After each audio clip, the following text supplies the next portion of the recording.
Hi, this is Brett Ingram, award-winning entrepreneur and digital marketer. And today, I want to share with you the smartest way to start a digital business.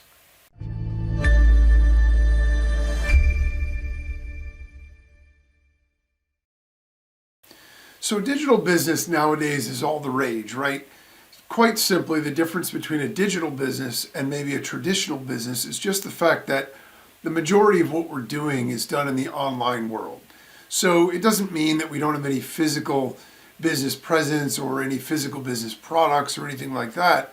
But for the most part, either the marketing that we're doing is online and the selling that we're doing is online. So even if we're fulfilling things offline or with shipping or whatever else, we're doing the vast majority of what we're doing through online and digital means. And there's a reason that everybody's interested in getting into that, because it has a tremendous number of advantages over a traditional business model.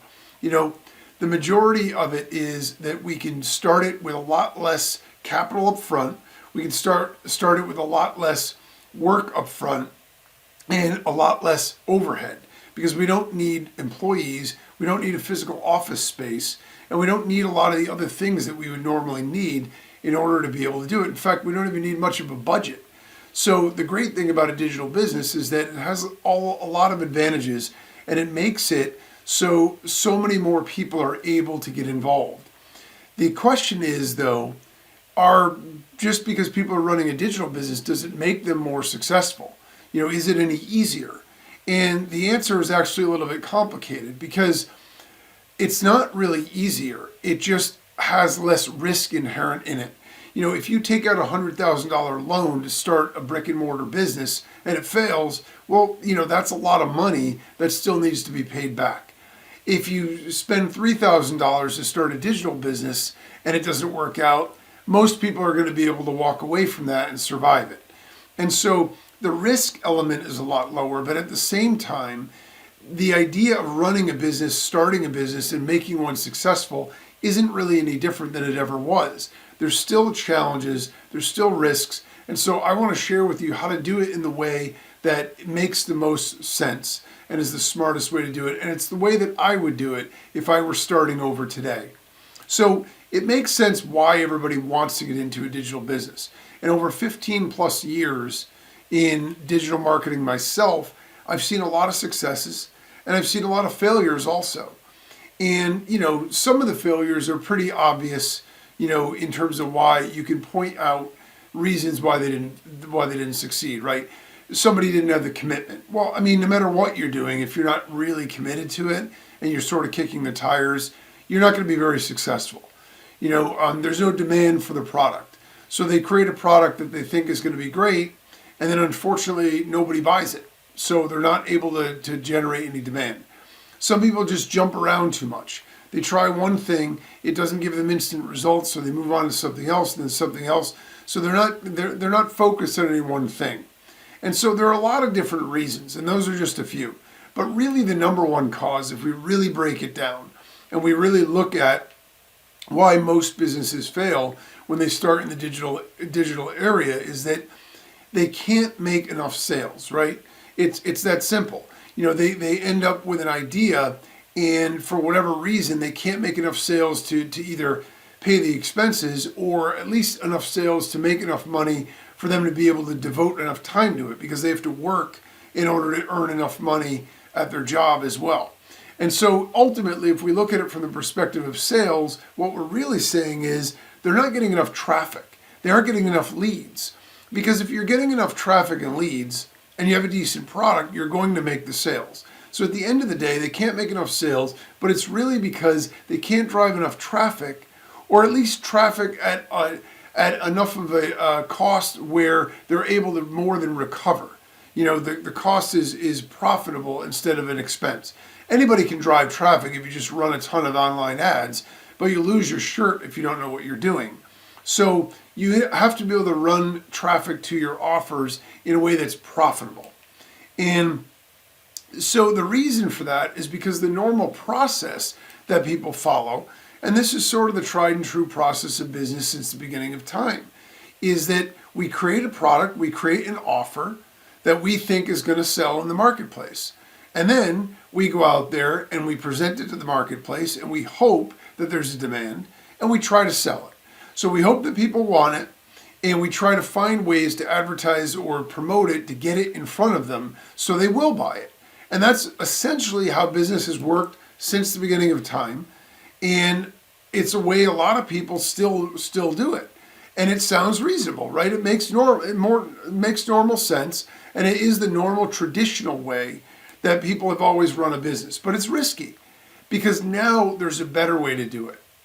There's a better way to do it without all the risk, without all the uncertainty and everything else. And it's literally what I would do if I was starting now or if I was starting over now. You know, if I was coming into the digital marketing space right now with all the information that I have, but no results, no success, no track record, and all I had was the information to get started, and I had to pick a business to start, and I had to pick a way that I was going to start it. What I'm going to share with you is exactly what I would do. It's exactly how I would start. Or if I was starting over, it's exactly what I would do. And so this is going to help you know if your digital business will succeed before you even start it, which is super powerful, right? So the question is, how do we do it? If we know we want a digital business and we want to, make sure that we put ourselves in the best position for success, how do we do it? Well, we're going to start by flipping the entire process on its head. So instead of creating any products, creating any services, creating any offers, what we're going to do is we're going to create the demand, we're going to create the traffic, and we're going to create the leads before we create any products or launch an actual business even. So this way we can lock in sales before we even start. Now, how are we going to do that? And now this is the only way that's possible because of the fact that we live in the internet age. This wasn't going to really be possible decades ago, or even probably 10 years ago. But it certainly is possible now, and in fact it's the best and smartest way to start a business. So basically there's a few steps involved. The first step is we want to just identify and clarify the market industry niche that we want to enter. We have to do this anyway. If you're going to create any kind of a product or service, you have to know what market you're going into, what industry, and what niche. So essentially, wherever you were thinking that you would start a product or, create a product or an offer, that is essentially the market, the industry, or the niche that we want to enter. But we have to obviously do that first because we can't be everything to everybody. So we're going to do that first. The second thing that we want to do is within that market, industry, or niche, we want to figure out who our ideal customer is. Now, I've done a lot of, I've seen a lot of things about how to create customer avatars and all this other stuff. We don't need to get into total granular detail at this stage. All we need to do right now is narrow it down a little bit. If we have a gigantic industry, because maybe our industry is, let's just say we're going into like the make money online niche. Well, that's massive, right? We're going into the health and fitness niche. Well, that's massive. We need to narrow it down a little bit more than that. So we want to think about who our ideal customer is. Oh, I'm going to go into the health and fitness niche, but I want to make a fitness program for people that are over 50. Okay, you know what I mean? At least it's a little narrower. It's not totally targeted, but we're starting to narrow it in a little bit. We want to know about an exercise program for people over 50. Okay, so we're starting to narrow it down. We want to figure out to the best degree we can our ideal customer. If we have a really good idea, that's even better.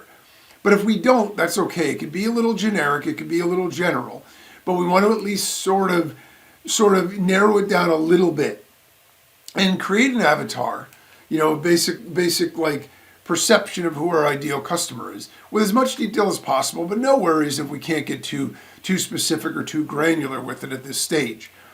The third step that we're going to do, and this is the most important, once we know where we want to establish our business and we know who our ideal customer is, we want to build a following in that niche with that target customer base in advance. That's the third step that we want to do. We want to build that following. So how do we do that? We're going to engage with our ideal customers. So what we want to do is we actually want to go out and create accounts on whatever platforms they hang out on. So if they are, mostly YouTubers, then we want a YouTube video channel. If they're Facebook people or Instagram or TikTok, whatever it is, we want to go out and create accounts, and there can be more than one. It doesn't mean, we don't need to only create one profile. For every platform that they might be on, we want to create a profile. And it can be our personal profile or business profile, it doesn't really matter. The point is not the profile itself. The point is we want a means to be able to communicate and engage with the audience. So once we have profiles on these platforms, we're now in a position where we can start to engage. We can start to connect with other people, and we can start to figure out like who our target market is and really develop that into a following. Once we've created our accounts there, what we want to do is we want to start interacting. So we want to look at the discussions that are going on. We want to look at the content that's being posted, and we want to react to it. We want to interact with it. We want to connect with other people. We also want to start to create our own content, because the more content that we create that other people can engage with for us, the better it's going to be. So if we have an idea for a product that we want to create, let's say I want to go into the dog training industry, right? I want to get dog lovers is my big market, and then dog lovers who need to train their dogs is my smaller market. Again, it's still big, but I've narrowed it down. So those are the people that I want. So I'm going to go out and I'm going to create profiles on all the platforms where I think there might be anything related to dog training, and I want to interact with all those other people. So I want to search for other profiles related to dog training. I want to find other products and services. I want to see what people are posting. I want to see what questions they have. I want to see what problems they have, what challenges they're facing. And I want to share my knowledge and expertise as much as I can, or even just my support. If I don't have a lot of knowledge in the area, then I want to at least be an emotionally supported person to the people that are out there and a connector. I want to be very friendly, and I want to connect and engage with as many people as I can. And then I want to start to create some content. So if I need to do some research to figure out some stuff about dog training, I will, but then I'll post some dog training tips. They could just be images or quote cards, or they could be short videos. You could do a podcast. The platform is less important as long as your target market hangs out there. So I'm not going to do a podcast if it's people that are deaf, right? Because if my market is deaf people and I do a podcast, it doesn't make any sense. They aren't going to be able to hear it. So you want to make sure that, where I'm not going to create like a video channel for funny cat videos if I'm going after a dog lover's market. So the point is we just want to create, platforms and accounts on the platforms where we know we can engage with our audience, and then we want to start to create some content in addition to being proactively engaging with other people. The purpose of all this is to establish trust, to establish connections with other people, and to develop a reputation. If you think about sales as a process, what happens when a salesperson comes and knocks on your door? Your instant reaction, your gut reaction is to shut the door, to not open the door. We don't answer the phone when telemarketers call. We don't like to answer the door if there's a salesperson knocking on the door, because there is no trust, there's no relationship. If our friend comes to the door and knocks on it, if our friend calls or somebody we know, we're much more likely to pick it up. The same principle applies. If we have a great product and we're excited about it, and so what we do is we go to everybody we think is a potential customer and we go, look, I got this great product. You got to try it. Oh, it's only, $87. It's going to revolutionize the way you train your dog. People are like, whoa, whoa, whoa, whoa, whoa. You know what I mean? They don't want to be sold.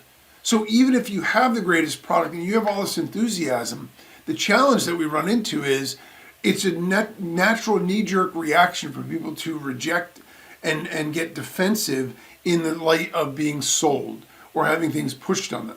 So instead, what we want to do is create that content and that interaction up front, which establishes the relationship, establishes the trust, and hopefully develops a bit of a reputation. It's a bonus if you have some expertise in the area or some experience in the area that you want to get involved in, because now when you start to share that as content and you're really able to help people, your dog is, chewing on, the clothes when they come out of the dryer. Well, listen, this is what I found. I use this, apple spray, and I spray it on the thing, and then the dog won't go near it, or whatever it is. And then if that helps somebody, they're going to then respond and comment and say, wow, you're awesome. And then everyone else is going to see that. So it creates this element of social proof, and it builds up your reputation as an expert or as someone who could be a trusted advisor in this area.